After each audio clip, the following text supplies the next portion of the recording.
buenas tardes. Bueno, vamos a dar comienzo a la jornada número 25. En nombre de la Asociación de Lupus, ALDEC, os quiero dar la bienvenida y agradecer vuestra presencia.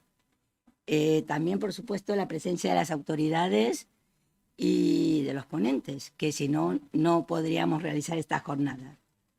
También quiero saludar desde aquí al rector de la Universidad de Cantabria, don Ángel Pasos, que nos honra con su asistencia. Bueno, esta jornada es especial por volver a realizarla de forma presencial y a la vez coincidir con el 25 aniversario de la fundación de ALDEC. Jornada declarada de interés sanitario por la Consejería de Sanidad del Gobierno de Cantabria y de interés social por la Sociedad Española de Reumatología. Bueno, ante todo quiero agradecer la hospitalidad del Ateneo de Santander, que nos ha permitido utilizar este auditorio amplio, cómodo y en el centro de la ciudad. Bueno, en nuestra mesa inaugural está presente doña Noemí Méndez, concejala de Juventud, Educación y Salud del Ayuntamiento de Santander, en representación de la alcaldesa, y don Santiago García, director general de Transformación Digital y Relaciones con los Usuarios, que representa al consejero de Sanidad del Gobierno de Cantabria. Para ALDEC es y ha sido fundamental el apoyo del Ayuntamiento de esta ciudad y del Gobierno de Cantabria para poder realizar actividades, organizar jornadas, un congreso nacional, etc. Quiero destacar que los 25 años de la asociación han sido posibles por el apoyo continuado e incondicional de todas las personas que se asocian y colaboran. Su ánimo, su lealtad y su participación no solo ha contribuido al sostenimiento económico de la asociación, sino también al desarrollo de actividades de divulgación y de convivencia.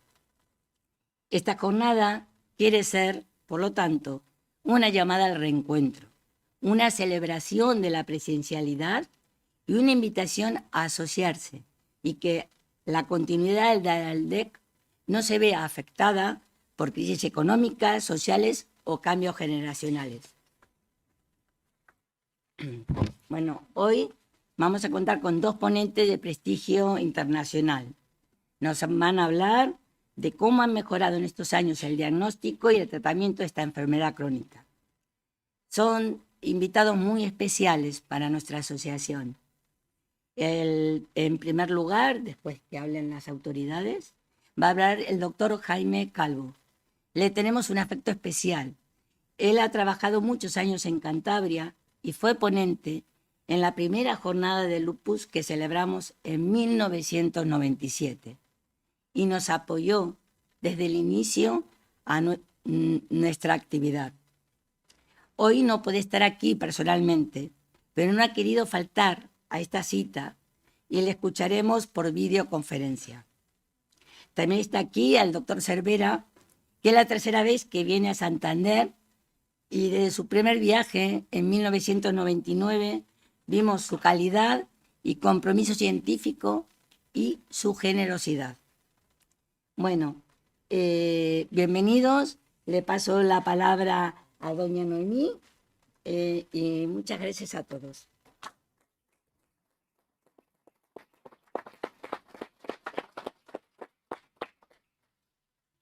Muy bien, pues muy buenas tardes. Muchas gracias, Lourdes, rector, doctor Cervera.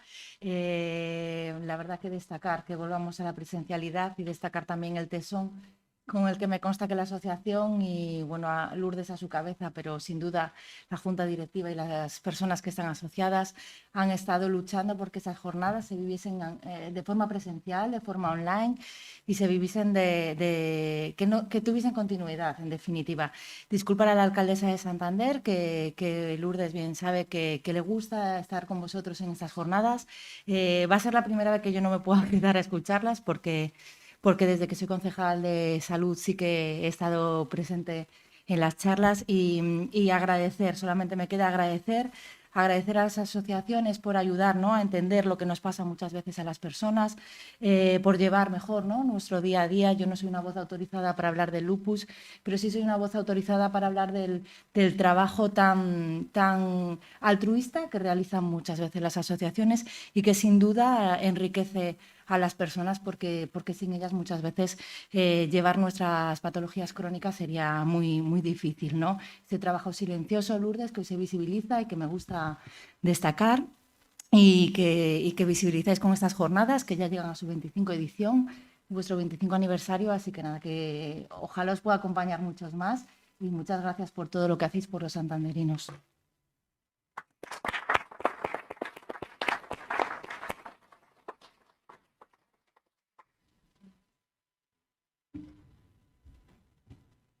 Pues muy buenas tardes a todos. En primer lugar, agradecer a Lourdes y al DEC la invitación a la Consejería de Sanidad para acompañaros en la inauguración de la jornada. Disculpad al consejero, que como sabéis tiene una vida muy ajetreada porque quiere resolver en un año, ¿no?, todos los problemas de la sanidad y a veces no se puede.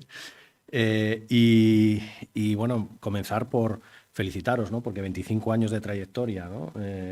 Yo que he sido fundador de una asociación y sé lo que supone, ¿no?, personalmente en esfuerzo, pues muchas veces fuera de, aparte del trabajo, el dedicarle tiempo y dinero muchas veces, ¿no?, del bolsillo a que una asociación siga funcionando y hacerlo durante 25 años seguidos, pues la verdad que tiene un mérito tremendo, ¿no?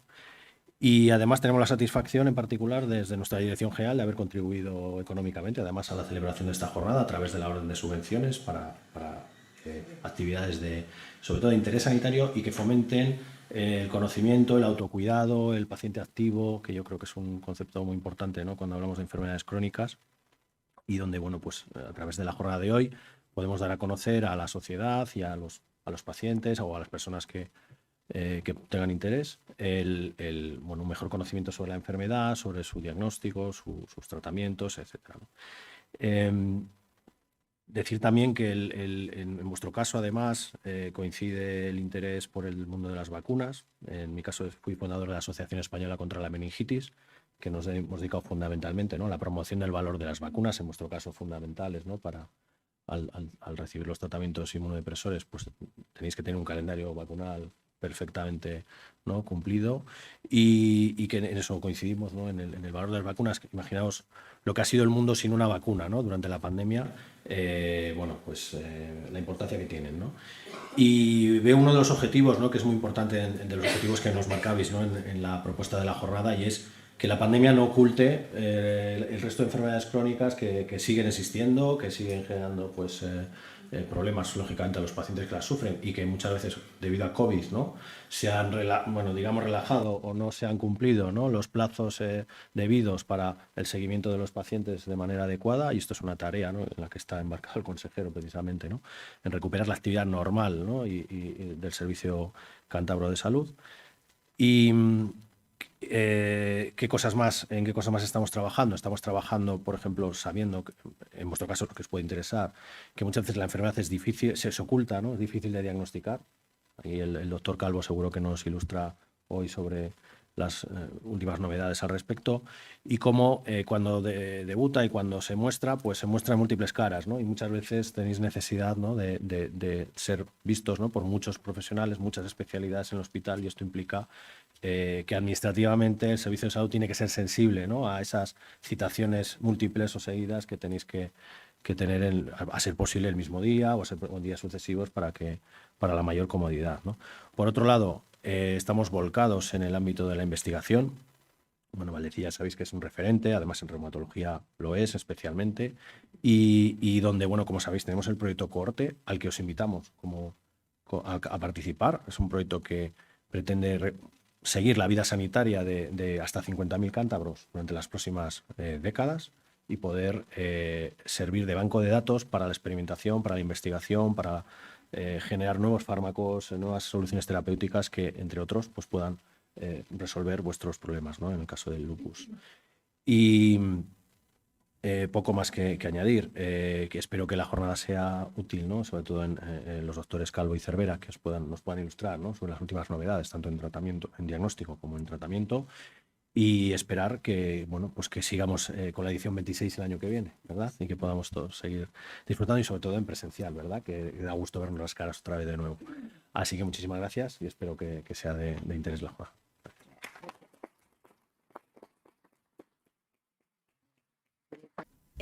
Vamos a escuchar ahora, a través de la videoconferencia, la ponencia de Jaime Calvo Alén sobre las estrategias para el diagnóstico precoz. Yo he hecho aquí un resumen muy breve de los dos, pero es, bueno, licenciados en Medicina y Cirugía, diplomado en Diseño y Estadística en Ciencia de la Salud, residencia de reumatología en la Universidad de Alabama en Birmingham, actualmente jefe de servicio de reumatología en el Hospital Universitario de Álava, profesor asociado de medicina en la Universidad del País Vasco y, bueno, director de tesis doctorales y autor de numerosos artículos científicos. Hola, Jaime. Bueno, para mí es un súper placer poder compartir este evento con todas vosotros y con todas vosotras y con todos vosotros. Yo tuve el honor, el placer de vivir el inicio de Aldec, de participar en los primeros eventos que se realizaron cuando todavía trabajaba en Cantabria y por tanto el poder volver a reunirme con todas vosotras en este 25 aniversario como santanderino y como cántabro, pues para mí es la verdad una gran alegría.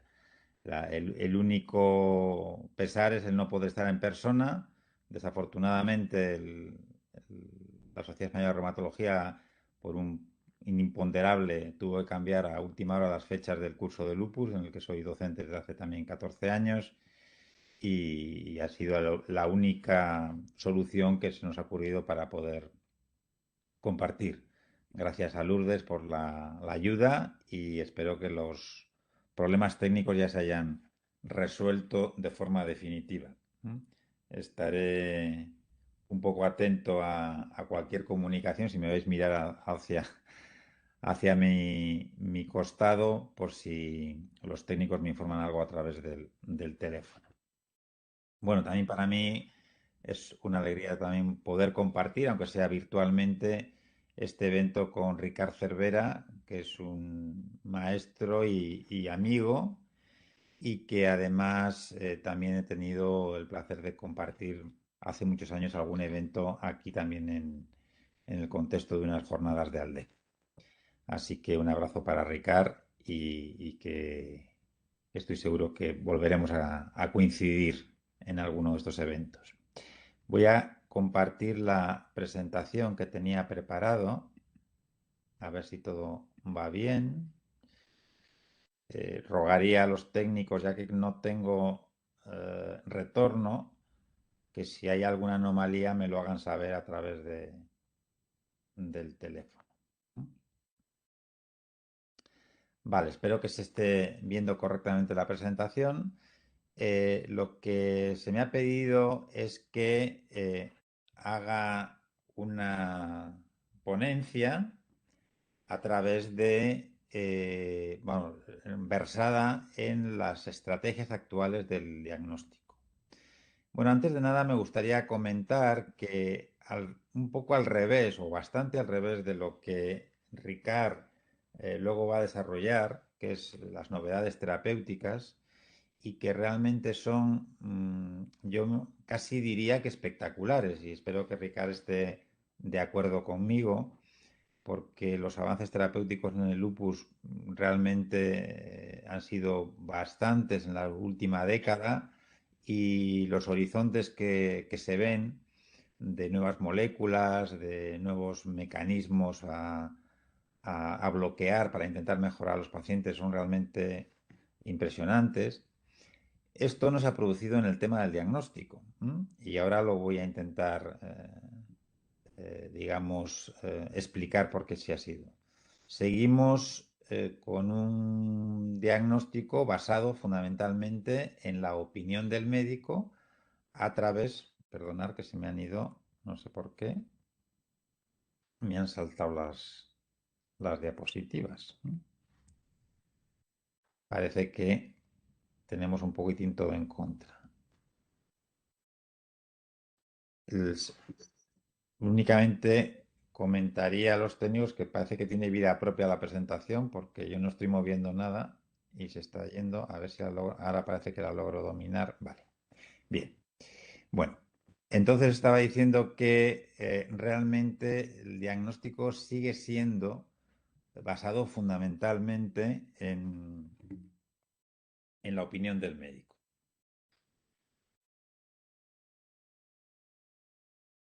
Vamos a ver.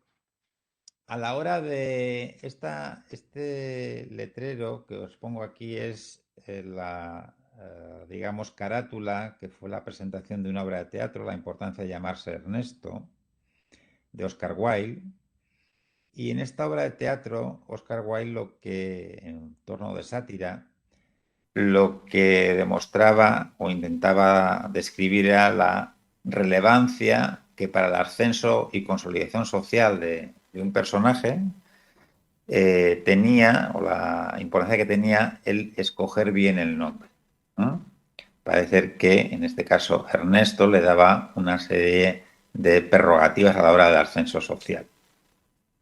Bien, nosotros en general en las enfermedades, claro, el individuo cuando enferma, o cuando la naturaleza de ese individuo enferma, no lo hace cogiendo ningún nombre en especial. La naturaleza no dice voy a enfermarme como lupus, o voy a enfermarme como artritis reumatoide, o voy a enfermarme como esclerosis múltiple. No, simplemente hay una serie de órganos o sistemas que disfuncionan y producen una serie de síntomas.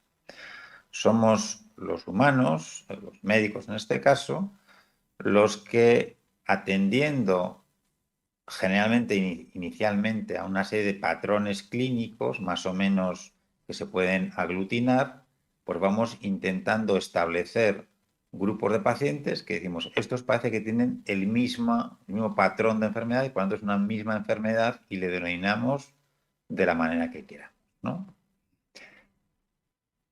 Luego, además de intentar, o según han avanzado la medicina, una vez que logramos identificar grupos de pacientes con un patrón similar, pues se intenta buscar algún tipo de prueba, de test, ya sea sanguíneo, de imagen o biópsico, que nos permitan demostrar que realmente ese patrón de enfermedad que hemos llamado de la manera que sea, pues realmente ese paciente lo tiene.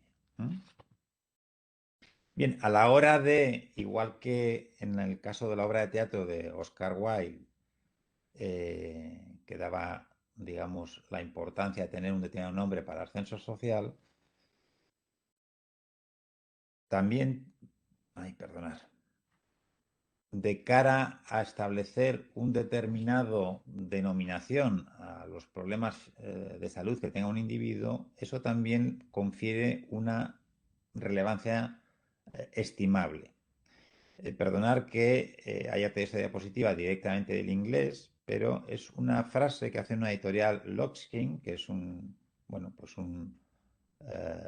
digamos, de los principales expertos mundiales que hay en el lupus, y que él dice que un correcto etiquetado de los pacientes es profundamente importante en orden de evitar consecuencias potenciales de orden psicológico y social, en este caso asociadas al diagnóstico de lo que nos ocupa, del lupus eritematoso sistémico.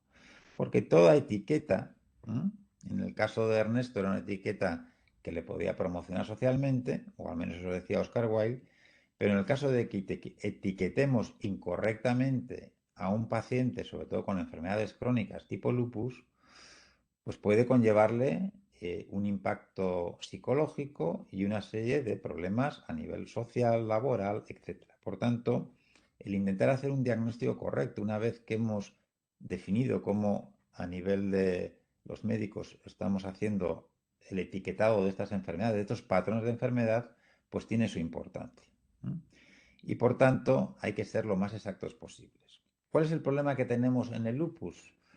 Pues un poco lo que estaba diciendo al principio, que en el instrumental diagnóstico, sinceramente, no hemos avanzado demasiado y además tenemos el obstáculo, y eso es común a casi todas las enfermedades reumatológicas, o a gran parte de ellas, no vamos a exagerar, pero sí en gran medida las enfermedades autoinmunes sistémicas y el gran grupo de enfermedades inflamatorias. Y ese gran obstáculo que tenemos es que no tenemos una prueba diagnóstica que nos defina definitivamente si ese paciente tiene tal o cual enfermedad. Por ejemplo, en las enfermedades infecciosas, pues podemos elucubrar si tiene una opacidad pulmonar, si tiene determinados síntomas, que ese paciente tiene una neumonía. Bien, pero hay enfermedades pulmonares que pueden dar imágenes similares. Pero si nosotros, por ejemplo, logramos sacarle de la expectoración, cultivar esa expectoración y que crezca, por ejemplo, un neumococo, pues ya podemos asegurar que ese paciente tiene una neumonía por neumococo, una neumonía neumocócica. En otra situación, este paciente no logramos identificar un neumococo y terminamos haciendo, por ejemplo, una biopsia pulmonar de esa opacidad y nos puede salir que tenga un cáncer. Pero ya la biopsia nos da y nos dice que tiene un cáncer y qué tipo de células cancerígenas tiene ese pulmón. Eso son lo que llamamos pruebas patognomónicas, o pruebas gold estándar o pruebas oro que nos permiten el diagnóstico. Eso en reumatología en general es poco frecuente. Es poco frecuente. Por ejemplo, una enfermedad muy conocida como es la gota, ahí sí tenemos, ¿no? Si nosotros somos capaces de sacarle del proceso inflamatorio una muestra de líquido y lo vemos al microscopio y vemos cristalitos de ácido úrico, sabemos que ese proceso inflamatorio es una gota. Pero eso no pasa en la gran mayoría de este gran grupo de enfermedades inflamatorias de base inmunológica que llamamos enfermedades autoinmunes sistémicas, de la cual el lupus es un representante principal y primordial. En esta diapositiva lo que os quiero marcar es que dentro de lo que podemos hablar del gran ámbito del lupus eritematoso sistémico, incluimos evidentemente, no sé si voy a ver si puedo coger puntero, a ver, espero que se me vea el puntero láser. Evidentemente, dentro de este ámbito que hemos denominado aquí en la diapositiva ámbito lupus, tenemos el gran grupo de pacientes que efectivamente tienen lupus eritematoso sistémico, pero luego hay muchas otras áreas de enfermos que nos crean incertidumbres, ¿no? Por ejemplo, todos los pacientes con clínica fibromiálgica, muchas veces en su análisis pueden salir un test de ANA positivo. Ya sabéis que el test de ANA, vosotros lo conoceréis todos, es un test que se asocia a la presencia de lupus, pero que no es totalmente específico de lupus. Entonces vamos a encontrar pacientes con dolores articulares muy complejos, etcétera, que les sale eso y en muchos casos se les puede interpretar o se les puede mal etiquetar de pacientes lúpicos.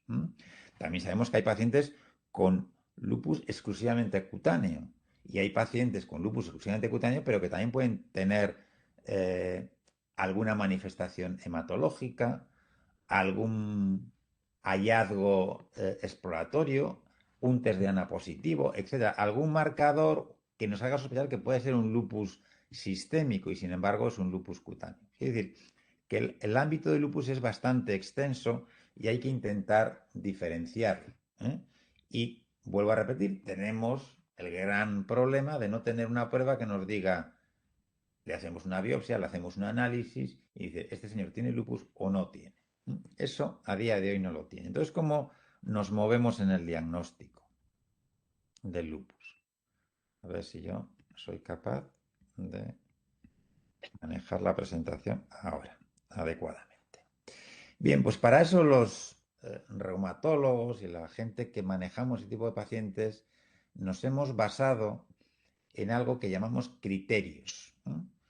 Y ahí ahora enseguida definiré que hay criterios de clasificación y criterios diagnósticos, ¿eh? Y lo vamos a entender seguro que todo muy bien. ¿Qué son los criterios? Bueno, los criterios es un listado de cosas, tanto síntomas clínicos, hallazgos exploratorios o hallazgos analíticos, que en algún momento un grupo de expertos en una determinada enfermedad, en este caso en el lupus, han analizado los patrones de enfermedad, lo que llamamos lupus en ese grupo de pacientes, lo que habitualmente y más frecuentemente presentan, tanto a nivel clínico, analítico, etcétera, y han decidido hacer un listado, decir, pues cogemos este número de hallazgos y si el paciente cumple con unas determinadas condiciones un número X de hallazgos, le podemos denominar lupus. Eso es lo que globalmente consideramos criterios. Y nos ha valido mucho a la hora de clasificar pacientes en reumatología como antes explicaba, la ausencia de pruebas patognomónicas, ante tener enfermedades que son bastante variopintas, ¿eh? Un paciente a otro, como digo aquí, individualmente son bastante heterogéneas, aunque globalmente como grupo las podemos de alguna forma agrupar en esos patrones de enfermedad que antes me refería. Vamos a ir a la siguiente diapositiva. Evidentemente, a la hora de enunciar estos criterios, pues hay dificultades. Yo diría que los principales es que no tenemos un patrón oro para definir la enfermedad, una prueba definitiva.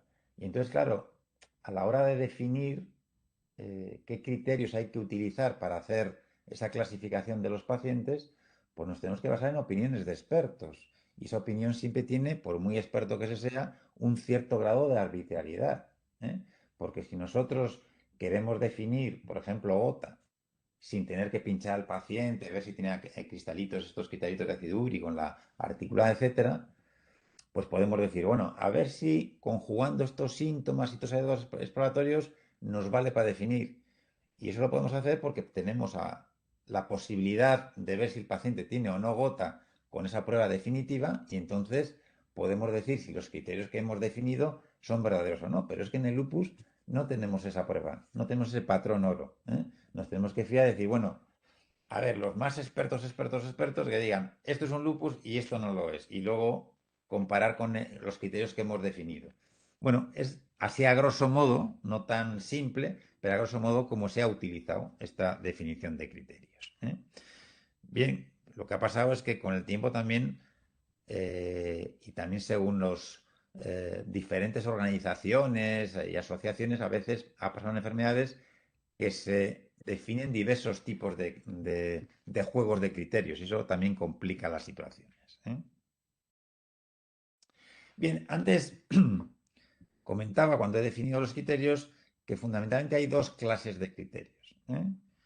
Los criterios que llamamos de clasificación y los criterios que llamamos diagnósticos. Bueno, así a priori, según lo digo, dices, bueno, pues si queremos diagnosticar una enfermedad, vamos a hacer criterios diagnósticos. Pero esto no es tan sencillo, ¿eh? Esto no es tan sencillo. Voy a ir, si me permitéis, a la siguiente diapositiva que lo vamos a entender mejor. Mirad, aquí lo que en este gráfico he definido un poquitín todo el espectro de pacientes con lupus, ¿eh? ¿Por qué aquí sube la curva? Bueno, digamos que en esta parte central estarían la mayor parte de pacientes porque son los que tienen los síntomas más comunes, los más frecuentes, ¿no? Y se agrupan en esta parte central. Pero conforme nos vamos a los extremos, hay pacientes que serían de lupus con síntomas más infrecuentes y que quizá les faltan los más frecuentes. Al final tenemos un amplio espectro que agruparía a toda la enfermedad, ¿eh? Si le ponemos colores, en este cuadrado azul meteríamos a todos los pacientes que realmente tienen la enfermedad lúpica.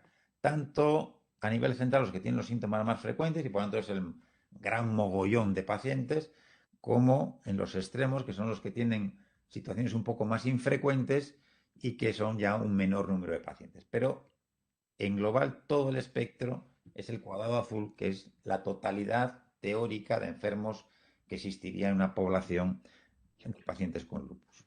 Bien, si nosotros definimos por fuera, tendríamos en gris pacientes que no son lupus y que pueden, en algunas maneras, imitar esta enfermedad, pero que no tendrían la enfermedad. ¿De acuerdo? Bien, si nosotros aplicamos unos criterios de clasificación, ¿con esto qué queremos hacer? Bien, cuando hablamos de criterios de clasificación, el objetivo que nos planteamos es definir unos criterios que identifiquen con total seguridad a la mayor parte de pacientes con lupus. Probablemente se nos van a escapar en los extremos gente, pero queremos que los que definamos con esos criterios seguro que tengan la enfermedad. Porque lo que vamos a hacer con esos criterios es escoger pacientes pues, para ensayos clínicos, para estudios de investigación, etc. Entonces tenemos que estar seguros 100% de que tienen la enfermedad, porque si no estamos ensayando medicamentos, etcétera, en gente que no tiene la enfermedad, y eso no es adecuado. Entonces los criterios de clasificación se hacen con ese objetivo y por tanto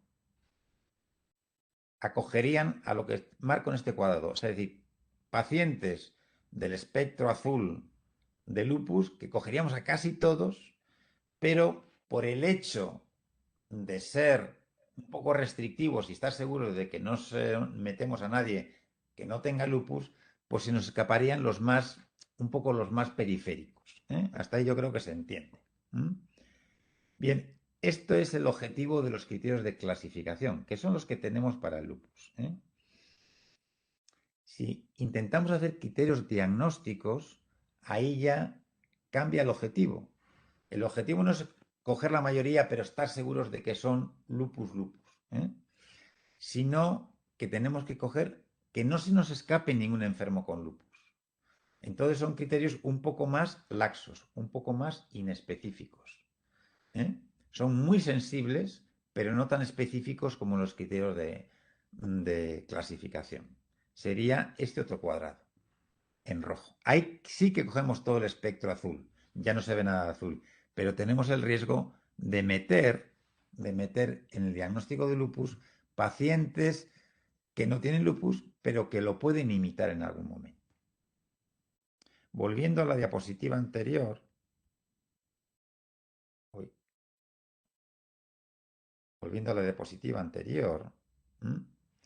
eso tiene sus ventajas y sus inconvenientes. Los criterios de clasificación son muy específicos, nos aseguran con las salvedades y arbitrariedades que antes explicaba, porque todo esto está hecho en base, como digo, a criterios de expertos y no tenemos una prueba gold estándar, una prueba oro, ¿vale? Pero básicamente podemos decir que nos aseguran esos criterios escoger pacientes con lupus, pero va a haber pacientes que al clínico le va a decir, yo creo que esto es un lupus, pero no le podemos clasificar con estos criterios. Por tanto, esa es digamos, el problema con los criterios. Y eso hace de que en la práctica clínica diaria uno no esté obligado. O sea, yo puedo diagnosticar a un paciente, si yo estoy seguro clínicamente que ese paciente es lupus, yo en práctica clínica diaria, claro que le puedo decir que tiene lupus, aunque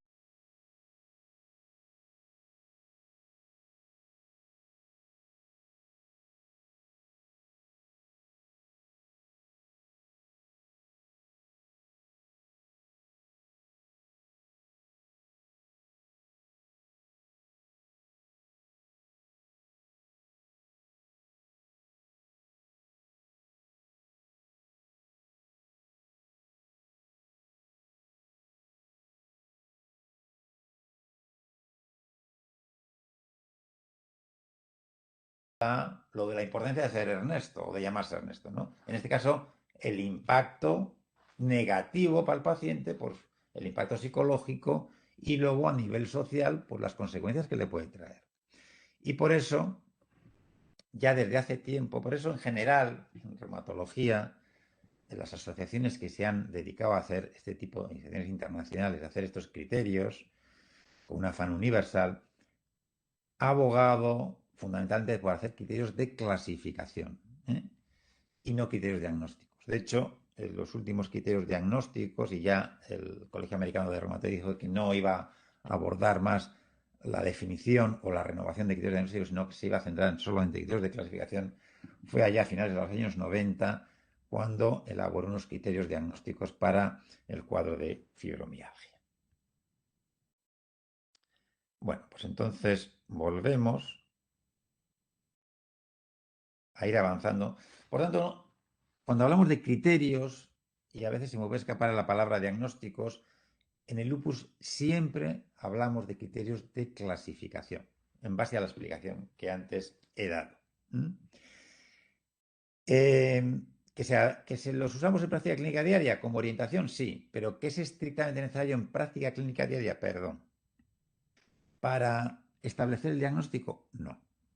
Eso queda claro. Bien, los primeros criterios que se establecieron de clasificación en el lupus fueron en el año 1971 y casi hasta ahora hemos estado manejándonos con esos criterios. Pero la verdad es que esos criterios pues claro, las pruebas diagnósticas se iban refinando a nivel analítico, se iba conociendo mejor la enfermedad, entonces se refinaron en una revisión que se hizo primero en 1982 y finalmente en 1997. Bien, con los criterios de 1997 hemos ido tirando hasta prácticamente hace nada, y aunque no vamos a entrar en detalles, fundamentalmente esos criterios eran un listado de hallazgos clínicos y analíticos, y la regla de clasificación es que el paciente tenía que, de estos 11, de este listado que son 11 hallazgos, cumplir 4. Si el paciente cumplía 4 y no tenía, digamos, otras enfermedades ya diagnosticadas que los podían, digamos, simular, pues se le clasificaba como lupus. Pero fijaros, ahora voy a ir un poco rápido en estas diapositivas porque son descripciones un poco técnicas, pero aquí son 10 casos reales que digamos, y creo que Ricard, si lo está pudiendo ver, me lo confirmará en su ulterior charla, son casos que todos en la práctica clínica diaria, de alguna forma, que son, como vais a leer, un poco heterogéneos, todos diríamos que son pacientes con lupus, ¿no? Pues en este caso, mujer de 48, voy a ir rápido para no dilatarme, de 47 años, con una serie de hallazgos clínicos y con unos test de ANA pues bastante positivos y algunos otros autoanticuerpos también sugestivos de lupus. En este caso, otra mujer de 48 años con una poliartritis, también hallazgos analíticos de tipo lúpico. En este caso, poliartritis, alteraciones cutáneas de vasculitis, vasculitis intestinal, que condujo encima a complicaciones fatales, y también hallazgos analíticos, pues, lúpicos. Un caso 4 también, en este caso una clínica un poco más inespecífica, de tipo fibromiálgico, pero con unos autoanticuerpos muy sugestivos de trastorno lúpico.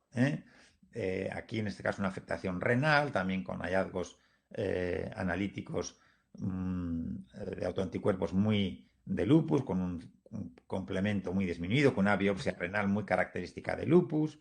En fin, en este caso 36 años, clínica neurológica bastante llamativa, con una mielitis transversa, pero también con unos hallazgos analíticos bastante sugestivos de cuadro lúpico. En este caso, pues artritis, también otra serie de, digamos, muestrario de autoanticuerpos muy de lupus. En este ya estoy acabando, son los últimos 3 casos, una paciente con clínica articular y también, digamos, sintomatología o hallazgos inmunológicos sugestivos de lupus, en este caso una paciente con alteraciones obstétricas sugestivas de un síndrome antifosfolipídico, como sabéis se une o se asocia a veces al lupus, pero que además unía una serie de hallazgos serológicos que inducían a pensar que era un lupus sistémico con un antifosfolípido secundario, y finalmente una serie de alteraciones cutáneas, hematológicas e inmunológicas, especialmente el anti-SM, que también sugerían lupus. Bien, esto, ya digo, estos 10 pacientes En práctica clínica diaria, yo diría que sin duda todos los definiríamos como lupus. Si aplicamos los criterios que hemos utilizado hasta ayer de clasificación, el 0% habrían sido clasificados como lupus. No voy a entrar a explicarlo porque nos llevaría mucho tiempo, pero ninguno cumpliría esa regla de 4 criterios. ¿Eso qué indicaba? Pues que esto es una exageración, es una realidad, porque son pacientes reales todos, pero esto es difícil que ocurra en 10 pacientes seguidos. Eso están muy escogidos para el caso. Pero el caso es que es así. Estos 10 pacientes no habrían sido clasificados, no se habrían podido meter en registros de lupus, no se habrían podido meter en ensayos clínicos, etc.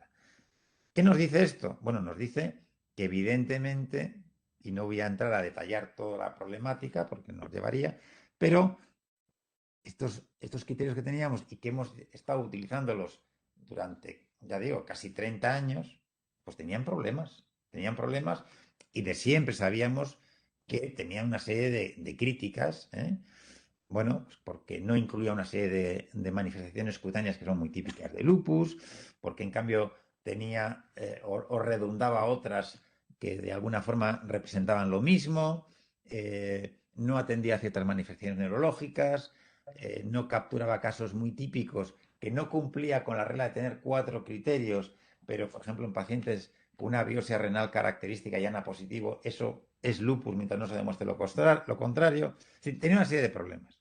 Entonces ya en el 2012, esta asociación, que es el grupo SLIC, que Ricardo conoce muy bien, porque él pertenece a este grupo, es un grupo que lleva muchos años de funcionamiento y que, bueno, pues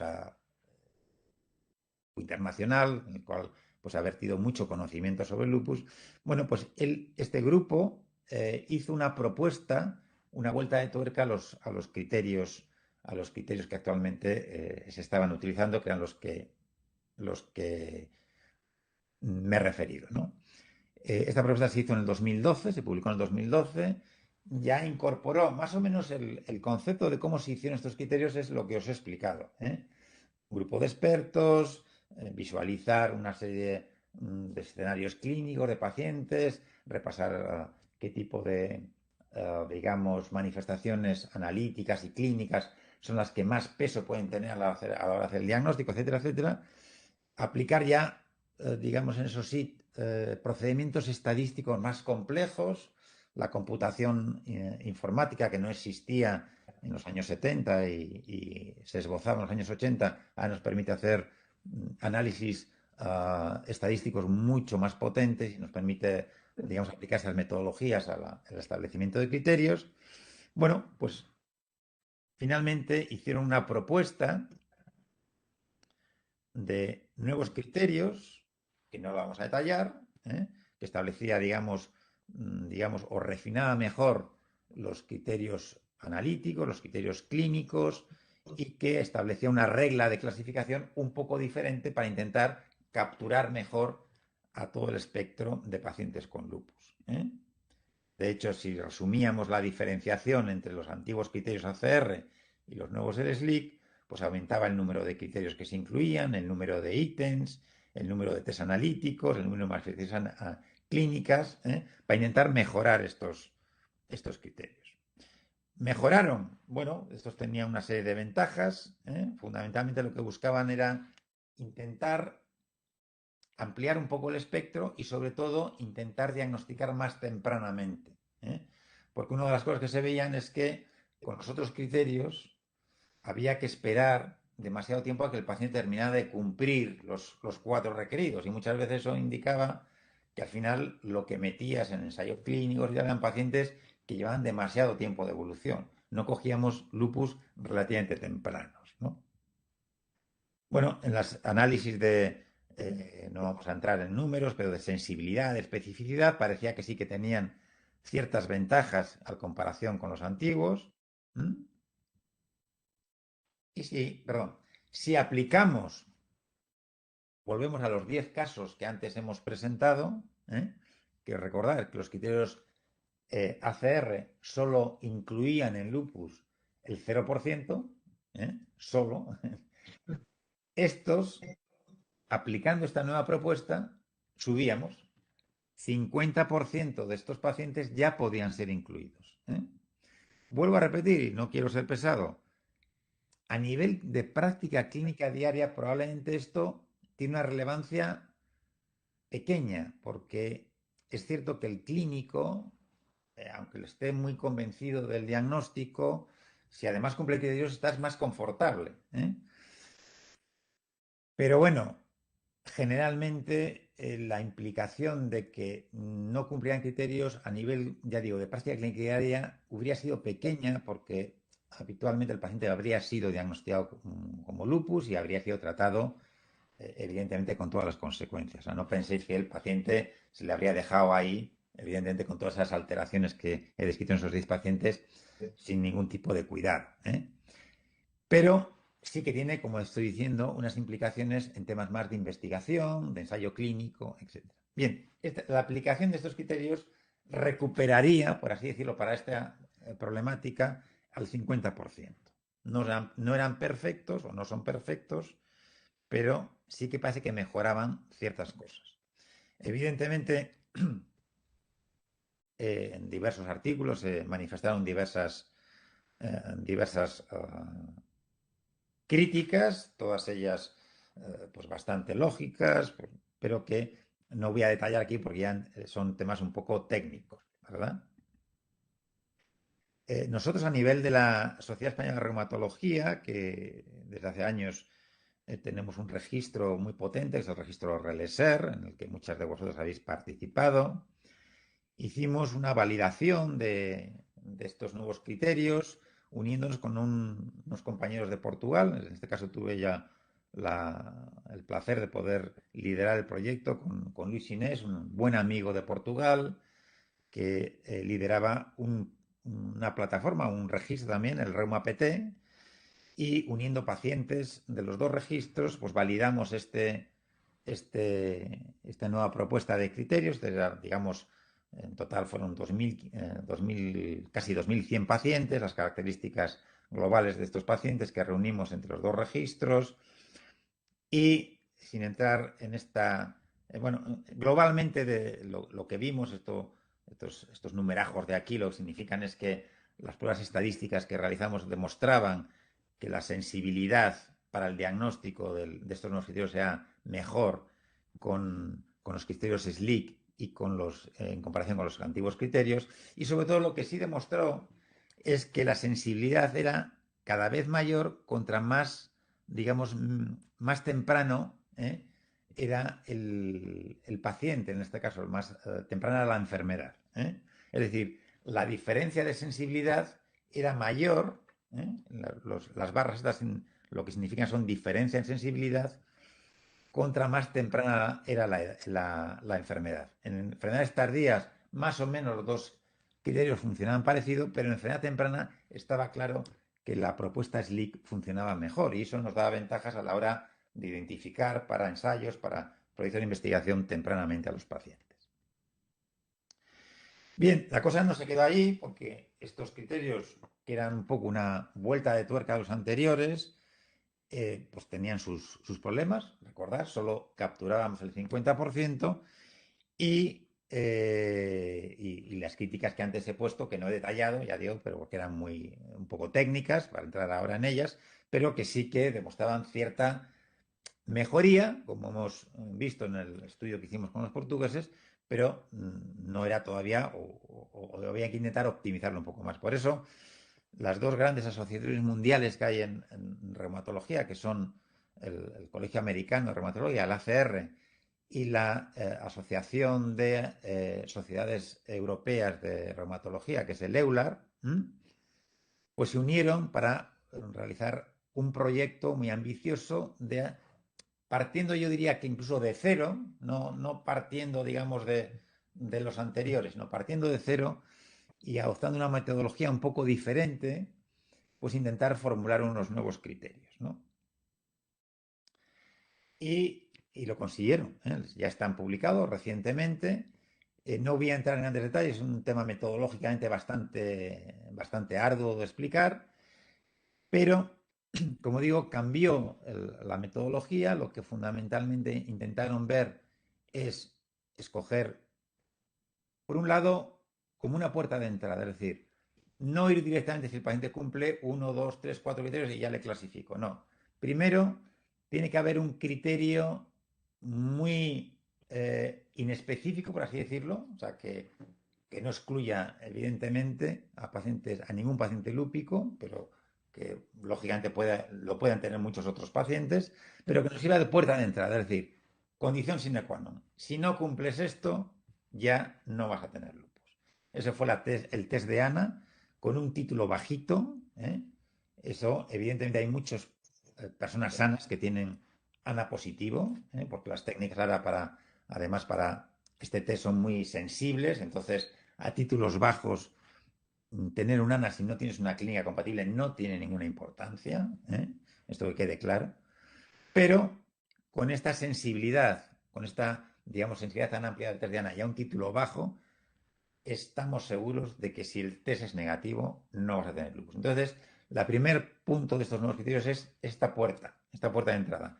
Tienes que tener este test de ANA positivo. Y a partir de ahí, establecieron, sí, una serie de nuevos ítems, tanto biopsicos, analíticos, clínicos, que tenían que cumplirse para terminar clasificando al paciente como lupus. Pero ojo, ya no era contar criterio a criterio, es decir, tienes que cumplir el criterio de ANA y además tener 4 criterios, o 5, o 10. No, tienes que cumplir una puntuación, porque lo que se hizo es, a cada criterio se le asignó un peso, en función de la importancia que tienen para asociarse a lupus.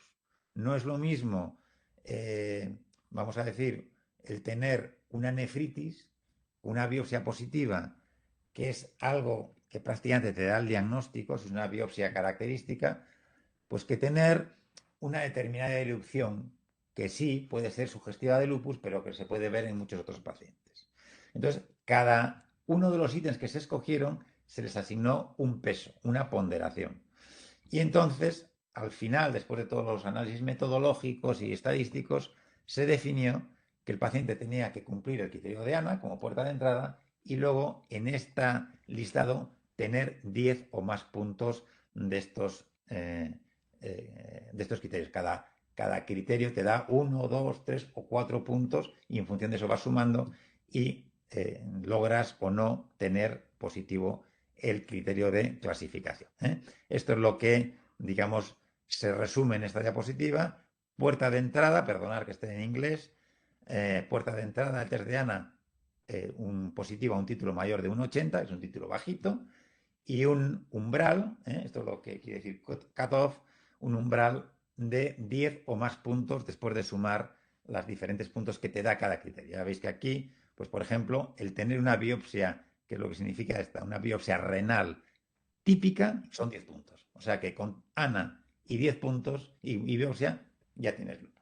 Que eso antes, los anteriores criterios, no lo capturaban. Bien, ahora la gran pregunta. ¿Qué pasa de nuestros 10 pacientes, que era 0% en los primeros, 50 con los segundos? ¿Qué pasa con estos? Pues el 70%. O sea, hemos mejorado, evidentemente, si volvemos para atrás y comparamos los ACR, los SLIC y los nuevos criterios, tanto la sensibilidad como la especificidad en los diferentes grupos de pacientes que se ha probado son mejores. Fijaros que partíamos de 85, 97, 98 en cuanto a sensibilidad y en especificidad, pues también estamos por encima de los anteriores. Nos quedan todavía esos extremillos, esas colillas, que probablemente sea muy difícil que haciendo criterios de clasificación los podamos incluir. ¿Por qué? Por lo que explicaba antes, el riesgo de que si ampliamos mucho nos podemos meter en ya como etiquetar a pacientes no lúpicos de lúpicos. Y quizás es mejor pecar de ser un poco más restrictivos, pero ya abarcamos a casi todo el espectro de lupus para proyectos de investigación, ensayos clínicos, etc. Y yo es esto lo que os quería contar, ¿eh? Me despido con bueno, una visión del hospital en el que estoy trabajando, o el complejo hospitalario del que estoy trabajando hace ya hará 7 años en enero, ¿eh? Una ciudad que me ha acogido bien. Aquí tenéis los dos centros hospitalarios que conforman el complejo hospitalario universitario de Araba y el edificio de consultas. Evidentemente no olvido mi tierra. Yo digo que trabajo en Vitoria. Ahora, circunstancialmente, por temas familiares, pernocto en Bilbao, pero vivo en Santander porque yo los viernes, según salgo de trabajar, pues ya me desplazo a mi domicilio filial en Santander hasta que el lunes de madrugada salgo de nuevo para Vitoria. Muchas gracias. No sé yo si puedo interactuar o no, si se pueden recibir preguntas. Yo, desafortunadamente, a las 7:25 me tengo que marchar porque tengo ya una reunión ahora relacionada con el curso, pero yo aquí me despido, a daros de nuevo las gracias y si puedo recibir preguntas, encantado de recibirlas hasta esta hora. Si no, os mando un abrazo y otro para Ricard y al que le deseo un éxito que seguro va a tener en su presentación. Muchas gracias. Ah,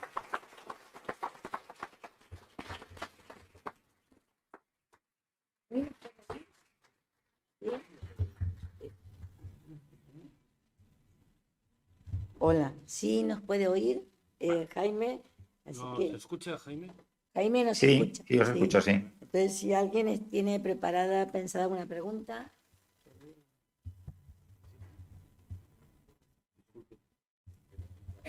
¿Sí? Si se ponen aquí alguno y se la repiten. alguien que levante la mano.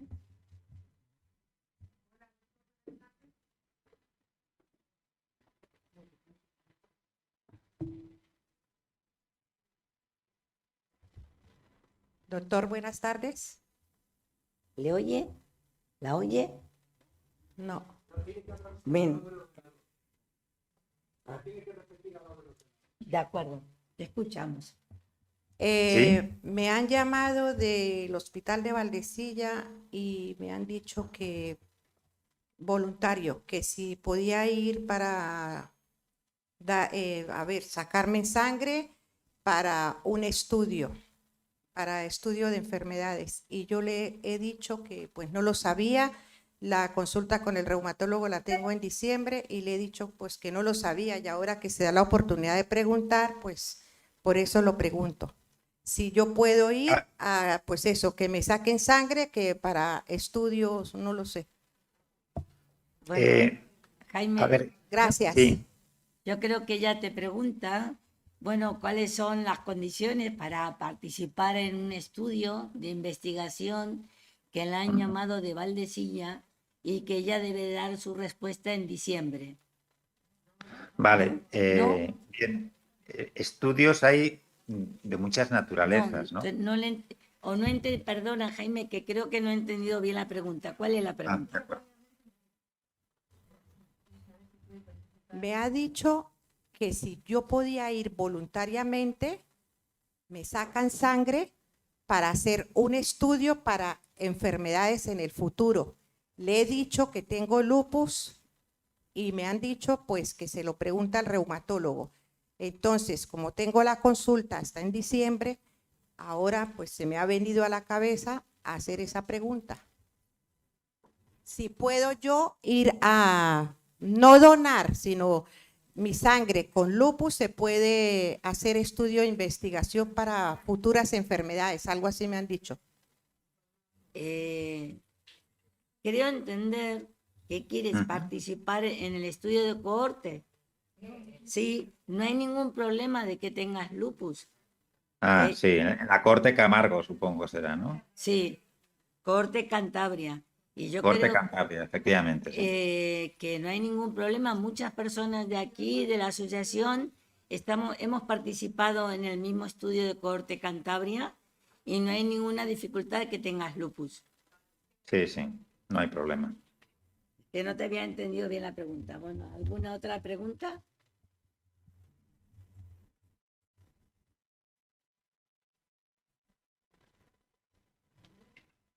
Yo quería consultarte, Jaime, es cuando una persona no reúne todos esos criterios que hemos hablado para que un reumatólogo o medicina interna afirme usted tiene lupus, igualmente se la trata como si tuviera lupus, ¿no? Como que ya mucha gente se acerca y nos dicen, yo ya tomo Dolquine, yo estoy haciendo, pero no tienen claro si tengo lupus.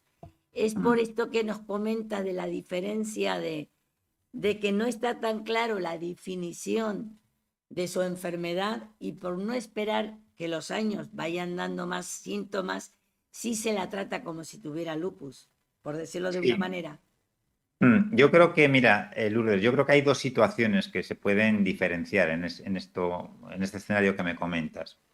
El paciente que, sin que llegue a cumplir esos criterios de clasificación, me da igual los que estemos hablando ahora, pero que el clínico está seguro de que tiene un lupus y no solamente lo puede firmar en un informe, sino evidentemente lo va a tratar como lupus, no va a haber ningún problema en determinadas medicaciones que pueden estar un poco más restringidas por temas farmacoeconómicos o lo que sea y que solo se dispensan para pacientes con lupus, tú lo puedes poner perfectamente en un informe y se le va a administrar porque no es requisito para, vuelvo a repetir, para la práctica clínica diaria el que cumplan esos criterios de clasificación para establecer un diagnóstico fijo de lupus. Pero también puede darse una situación de la que yo creo que tú estabas hablando, y es que hay pacientes que tienen un cuadro autoinmune que a ti te parece que puede terminar siendo un lupus, pero que tampoco, porque hay, sobre todo en las fases iniciales, las enfermedades autoinmunes comparten muchos hallazgos. Entonces, a veces no se está seguro. Y luego hay una situación clínica, que la conocemos todos en los clínicos, que llamamos, tiene diferentes nombres, pero bueno, más o menos una situación que llamamos conectivopatía o enfermedad indiferenciada. Es decir, sabemos que tiene como un principio de enfermedad autoinmune, tipo lupus o similar, pero no se acaba de definir. Esas situaciones indiferenciadas, que a veces se quedan así, a veces no terminan de evolucionar y se quedan con esa etiqueta de enfermedad indiferenciada del tejido conectivo o enfermedad mixta, etcétera, etcétera. Generalmente son enfermos que no tienen demasiada gravedad, pero si tú crees que es conveniente aplicarles, por ejemplo, tú has puesto el ejemplo de la hidroxicloroquina, pues para evitar determinados síntomas, imagínate que tenga artritis y tal, o lesiones cutáneas, que va muy bien, o incluso hay, digamos, artículos que defienden la posible utilización de la hidroxicloroquina en esas situaciones como método profiláctico, es decir, que evitar que esa situación diferenciada evolucione al lupus, lo puedes hacer, y el paciente y el médico lo va a hacer, evidentemente. Bueno, pero en cierta manera a una persona que tiene ese diagnóstico indiferenciado es una forma de que como no tiene una enfermedad, no ha avanzado la enfermedad, por eso no ha mostrado como su cara. Es una Claro. buena noticia en cierta manera. En general, yo siempre se lo digo a los pacientes, mire, no le puedo poner todavía nombre, no le puedo poner nombre. Y lo mejor para usted es que no se lo acabe poniendo, porque habitualmente no nos va a dar problemas o problemas serios. Sí, eso de tener algo es mejor tener habitualmente una situación de estas indiferenciadas.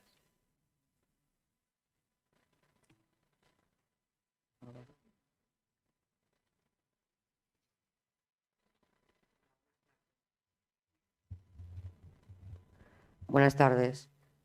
A mí me han diagnosticado, no veo, supuestamente sospecha de clínica de lupus eritematoso. Y yo creo que no lo tengo, sinceramente. Y bueno, ella comenta Que igual lo tengo, pero que yo creo que no. su diagnóstico aparece supuestamente lupus eritematoso. Ella cree que no lo tiene. A mí me dio alergia a la mascarilla y me salió porque tengo hiperhidrosis No, no me salió la mariposa, me salió pues una alergia. Ella considera Porque que como me suda la cara, como sudo, la hiperhidrosis es que sudas. Y la cara, claro, no podía ponerme la mascarilla y no me querían hacer para que no la llevara. Y se han obsesionado con eso y yo creo que no lo tengo. Yo tengo hiperhidrosis, no lupus. Y no estoy tomando la medicación hace 8 meses. Porque bueno, ella tenía un sarpullido en la cara que surgió por el uso de la mascarilla, porque Ajá. tiene una tendencia a sudar mucho tengo hiperhidrosis. y le han hecho ese diagnóstico. Y le diagnosticaron, pero ella no ha tomado la medicación. Me hace daño al estómago. Estoy malísima con ello. Dolquines ese. Que le hace mucho daño al estómago y por lo tanto ella ha decidido no tomar la medicación. Estoy mejor. ¿Qué le Bueno, preguntamos? no, a nivel de comentario creo que es un buen ejemplo. Yo evidentemente no puedo establecer ningún tipo de diagnóstico o no diagnóstico sin ver ya la erupción y todo el contexto clínico de la paciente, pero creo que el comentario que hace ella es un buen ejemplo, lo podemos tomar como ejemplo de los riesgos un poquitín del etiquetado, del mal etiquetado o del hiperetiquetado, ¿no? Con el problema del lupus, yo lo he visto en muchos sitios, no, por salir del entorno nacional. Recuerdo cuando estaba trabajando en Estados Unidos que hicimos un estudio de todos los pacientes que se mandaban a la clínica de lupus con el supuesto diagnóstico de lupus por un análisis positivo, etcétera, etcétera. Y claro, hay el riesgo de un hiperdiagnóstico. Y ahí está un poco lo que tú has dicho. Es decir, cuando tú ya etiquetas a ese paciente de lupus, encima le pones medicación, pues pueden venir efectos tóxicos. El paciente lo puede. Hay gente que no le afecta, pero hay gente que le afecta psicológicamente mucho, ¿eh? Yo recuerdo mi madre cuando le diagnosticaron enfermedad de Parkinson, que luego fue un Parkinson más o menos, bueno, llevadero y tal, pero joder, tuvo una temporada muy, muy deprimida pues, por las connotaciones que tiene esa enfermedad, ¿no? Entonces hay que tener un poco de cuidado y a veces se abusa de ese hiperdiagnóstico ante pruebas que son muy inespecíficas y hallazgos clínicos que también lo son. Y en caso de dudas, antes de poner una etiqueta, pues es mejor, digamos, derivar al paciente a alguien con experiencia. Evidentemente no es lo mismo que vea ese paciente, en el caso que me pones de ejemplo, Lourdes, una persona como puede ser, bueno, al que tenéis ahí, ¿no? A Ricard, un líder mundial que lleva 30 años viendo cantidad de pacientes con lupus y que entonces solamente ver lesiones cutáneas, eso enseguida le va a llamar la atención si tiene o no características propias, pues que digamos, médico recién formado en la especialidad, pero que todavía su experiencia es muy corta, ¿no? Entonces yo creo que en situaciones de dudas sí que conviene antes de marcar al paciente intentar aquilatar la situación lo máximo posible. Y bueno, pues ahí en todos los sitios hay pues un servicio de referencia que se puede usar, ¿no? O sea que eso sí que es importante, ¿eh? Para evitar pues, malas interpretaciones, efectos tóxicos, hipertratamientos, etcétera, etcétera. Yo le dije que si ahora, porque llevo 2 años ya con ello, y le dije que ahora cuando vuelves, que te llaman cada 6 meses o cada año al reumatólogo, que si me podía volver a hacer la prueba otra vez, porque yo eso no lo tengo. Y me dijo que para qué. Hombre, por favor. Yo creo que es algo muy serio esto. No estoy tomando la medicación y si lo tengo, Bueno, que ella me hicieron una biopsia así, le han hecho una biopsia. en la cara. Sí le hicieron una biopsia y le han diagnosticado, pero ella está convencida que no y le gustaría, ha solicitado que le Pone sospecha. vuelvan a hacer la biopsia. Es que pone sospecha, no pone que sea fijo. Ya, bueno, yo el caso, ya digo, el caso un concreto dilema, no le puedo analizar en profundidad. También hay que tener en cuenta que hay los cuadros de lupus cutáneo, ¿eh? Aislados solamente a la piel. O sea que, bueno, eso ya digo, yo el caso en concreto no le puedo, desde luego, sin sin ver a la paciente, sin ver las características de la erupción, sin analizar bien la biopsia, etcétera. No puedo emitir juicios de valor a ese respecto, ¿no? Pero sí quiero llamar la atención sobre la importancia de llamarse Ernesto, ¿eh? Es decir, de hacer un etiquetado adecuado de los pacientes, para bien o para mal. Bueno, ¿alguna pregunta más? Aquí, ahí atrás. Sí, no, pero bueno, por eso la última. Sí. Bueno, la última pregunta. Muy bien. Buenas tardes, doctor. Yo fui diagnosticada con lupus y eritematoso y síndrome de Sjögren. Tengo un bebé de 7 meses y le han hecho el control a los 6 meses y gracias a Dios está todo bien, pero luego tengo que volver a un control al año y 3 meses. Y a mí me da la curiosidad de saber cómo diagnostican los niños. Es que yo no tengo ninguna información, siempre me dicen solo que está todo bien y que no me preocupe, pero no sé cómo va el diagnóstico en los niños. Ella ha tenido un bebé y hace 6 meses ha pasado como la primera revisión y ya está diagnosticada de lupus y del síndrome de Sjögren y han hecho un control al niño a los 6 meses y le han pedido ahora que vaya al año y 3 meses más. Pero ella no entiende qué es lo que pueden llegar a controlar o de diagnosticar o localizar algo en el niño.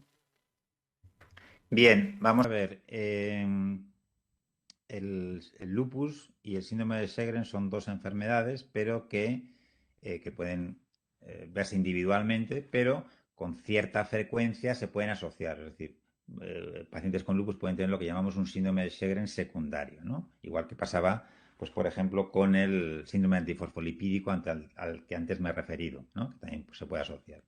Bien, los pacientes con lupus y síndrome de Sjögren suelen tener un autoanticuerpo en la sangre. No sé si será el caso de esta paciente, pero es frecuente que en estos casos haya un autoanticuerpo que a veces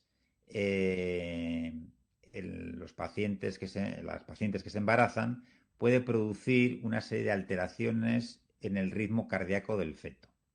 Eso habitualmente cuando una paciente embarazada sabemos que tenga ese autoanticuerpo en la sangre, hacemos, como nosotros llevamos en el hospital, una consulta específica de embarazo y enfermedades autoinmunes, les hacemos un seguimiento especial con ecocardiografía al feto, ¿no? Para ver si desarrolla algún tipo de alteración en el ritmo y en ese caso poner los medios. Entiendo, por lo que me dice, que no ha habido, o al menos no ha habido problemas importantes, porque parece que ha dado a luz sin normalidad. Ahí puede haber 2 situaciones. Es decir, si no ha habido ningún tipo de anormalidad en el ritmo cardíaco del feto, en principio no tiene por qué haber o hacerse ningún seguimiento, pero puede ser que se haga de una forma protocolizada, pues a nivel de algún tipo de estudio de investigación, etcétera.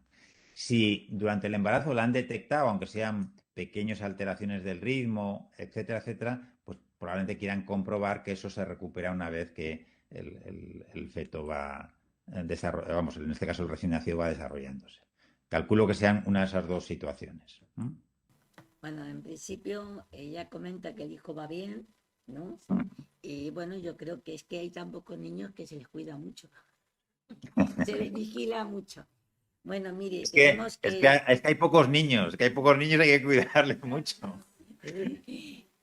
Ahí hay alguien que quiere hacer una pregunta.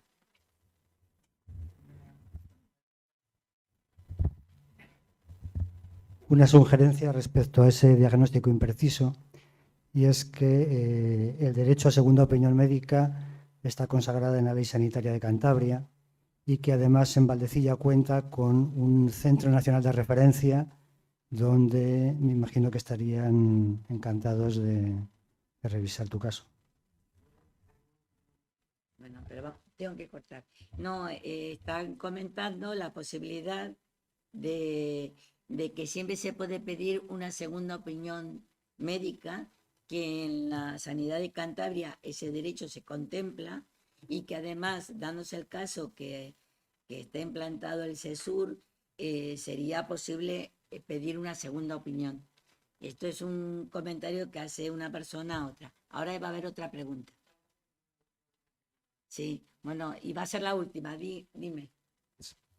Hola. Hola, sí te oímos. En esos casos de diagnóstico dudoso, ¿cuál es el mal menor? ¿Empezar a medicar, por ejemplo, con el Dolquine antes de que salgan esas dudas o esperar a que el diagnóstico sea más certero? O sea, ¿cuál, digamos, en su opinión, es el mal menor de esos casos dudosos donde no se sabe si empezar con la medicación o demás?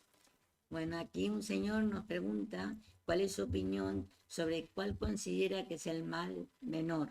Si empezar a medicar en los casos dudosos del lupus o esperar la evolución de esos síntomas que se presentan.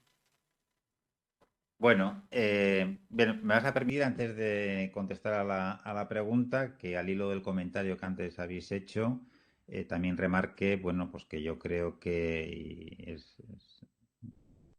es merecido remarcarlo, que en Cantabria en concreto, efectivamente, el tema de la segunda opinión yo creo que está reconocido a nivel nacional, si no estoy equivocado, y me parece además una costumbre en cualquier circunstancia bastante sana.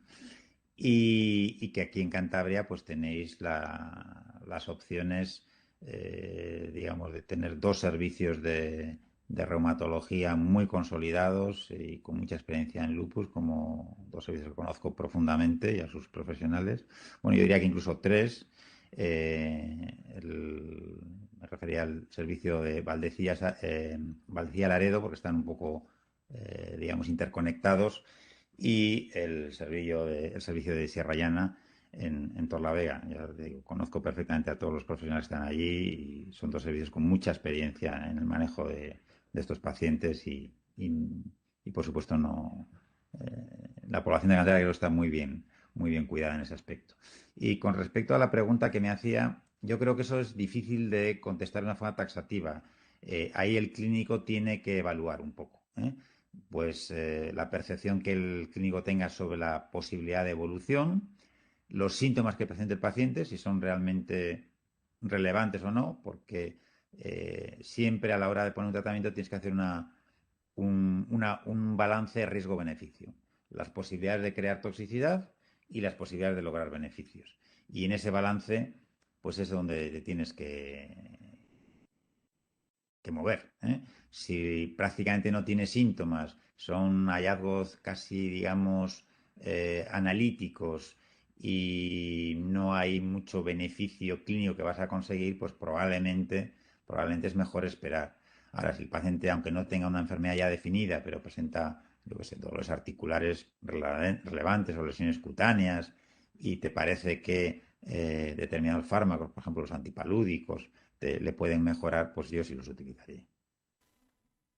Bueno, dado el tiempo y la hora, doctor, nos despedimos de usted agradeciendo su participación y por supuesto, bueno, esperando aquí su regreso, que seguiremos aquí nosotros luchando y sobreviviendo. Muy bien, Bueno, muchas me da un gracias, un aplauso abrazo. para usted. Muchas gracias, Lourdes, y un saludo a todos.